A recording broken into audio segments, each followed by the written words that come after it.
Hello everyone, welcome back to the James Theory. Now, before I get started here, I just want to warn everybody that this is a spooky Halloween episode, and things could get scary. So if you're under the age of, say, 65, I'm going to say don't watch the video, because you never know when bleh!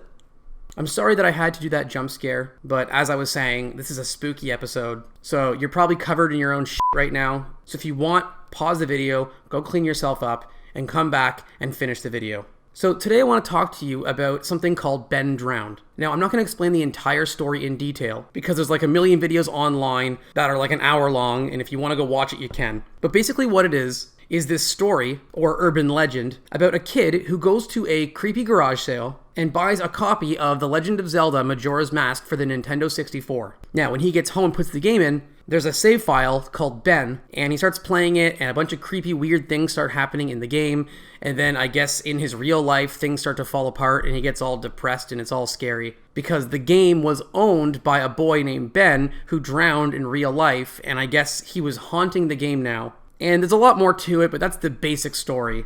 But the reason why I'm talking about it today is because I believe that there is a real-life conspiracy hidden within this story that somehow nobody else has realized, even though it's very simple and basically right in your face. But I believe that I have discovered this conspiracy, and I'm going to share it with you today. Now, it's important to know that the actual game, Legend of Zelda Majora's Mask, is about the moon crashing into the Earth and destroying the planet.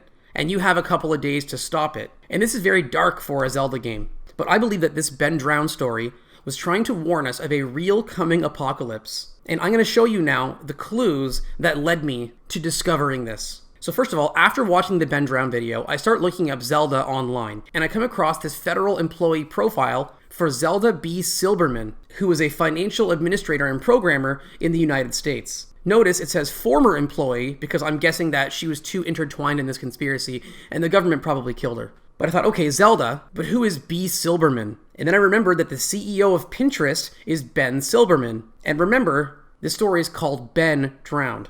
Anyways, Ben Silberman was born in 1982. So I'm looking into 1982, and it turns out there's an album by Zelda, which I guess was this 80s band, and the album they released in 1982 was ranked at number 1054. So I took 1054, and I subtracted 5, because Majora's Mask is the 5th console game in the Zelda series, and that gave me 1049. So I look up 1049, and I find this artist on DeviantArt, Roxy1049, and she draws Ben Drowned fan artwork. Now, this image of Ben Drowned that they drew was published on September 8th, 2012. Keep in mind that in 2012, everybody thought the world was going to come to an end. But I look up September 8th, 2012, and I'm reading about that year, and look what it says. Leap year, yes. So this was a leap year. Now, what else leaps besides frogs? Kangaroos. And where are kangaroos from? Australia. So I look into Australia, and I come across this Australian postage stamp, and notice this stamp is number 174. Well, that stamp gets me looking into the postal system, and it turns out that King Louis established the first postal service in France in 1464.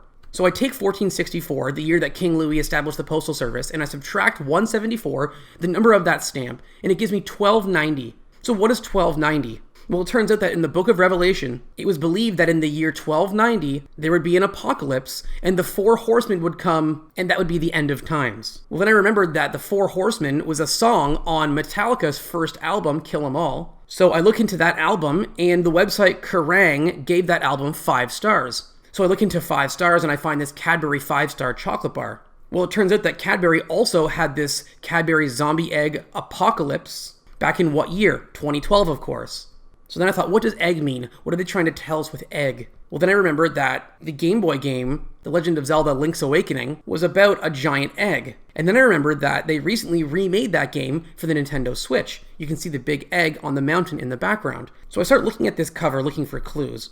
And I zoom in on this butterfly that has a green eye. So I thought, what clue are they trying to give us here? So I look into green eyes, and I find this fan-made Yu-Gi-Oh card, Green Eyes Apocalypse Dragon. More Apocalypse reference. Now, Yu-Gi-Oh is based around Egyptian culture. So I look into Egypt, and I find this article, Egypt, Death by Drowning. And don't forget, we're talking about a boy named Ben who drowned. Now, this article was posted on a Monday, and who else hates Mondays? Garfield. So I look into Garfield, and I find this comic of him drowning, okay? Drowning. And he's saying, I don't care, I'd rather sink than call John for help. So Garfield would rather die by drowning than call John for help. John, of course, being John Arbuckle. So I find John Arbuckle's Twitter account, and he joined September 2020. So I look up September 2020, and I find this article talking about the World Series apocalypse that never was. So I thought, okay, now why is baseball involved here? Well, it turns out in the game Legend of Zelda: A Link Between Worlds, there is a baseball-style minigame.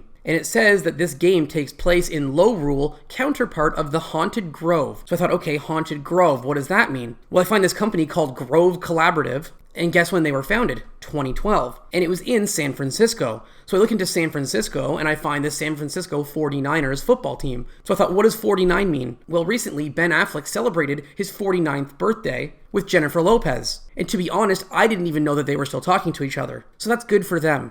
But I noticed in this article title, the word perfect is being emphasized for some reason. Why is that? Why are they trying to emphasize the word perfect? What are they trying to hide? Well, I take the word perfect, and I figure out its numerical counterpart, which is this number right here. So then I look into this giant number, and it just so happens that there's a company that is an Australian private company that uses this number. Now, don't forget that that postage stamp from earlier was from Australia. So this company's post code is 3006. Remember that number. So then I start looking at random Nintendo screenshots, and I come across this screenshot from Majora's Mask, and it's screenshot number 2768. So I take that Australian postcode 3006, I subtract this screenshot number 2768, and it gives me 238. Now, what is 238? Well, it just so happens to be the exact length of the movie 2012, a movie about the end of the world. So guys, clearly this Ben Drown story is trying to tell us that there is an apocalypse coming. Now, if you're wondering when this new apocalypse is going to be, I don't know. And I don't want to guess because I don't like to make up random stuff. It's not my style. I like to go by fact. So I'm not sure when the apocalypse is coming, but I think I've proven that it is on the way. I apologize for the scariness of this video. I hope I didn't ruin anybody's day. But on a side note, my Patreons are still surviving in my basement. And not only do we have a new Patreon supporter, JM, but also Angie Firebomb, who somehow escaped the basement, has returned to the basement as well. So to my other Patreon supporters, I want you to welcome these two into the basement. I put out a weapon rack for you guys. Feel free to torture them as much as you want. I know that's what they would want coming into the basement. And if you would like to come into the basement as well and get similar treatment, there's a link to my Patreon in the description. Also, if you've got extra time, please check out my show that I'm working on, Radioactive Line Cook. I'll put a link in the description to that as well. So go and subscribe to that channel because I'm working on a new episode right now. Anyways, that's it for today, guys. Thanks for watching, and I'll see you guys in the next video. Just do the math, the numbers don't lie.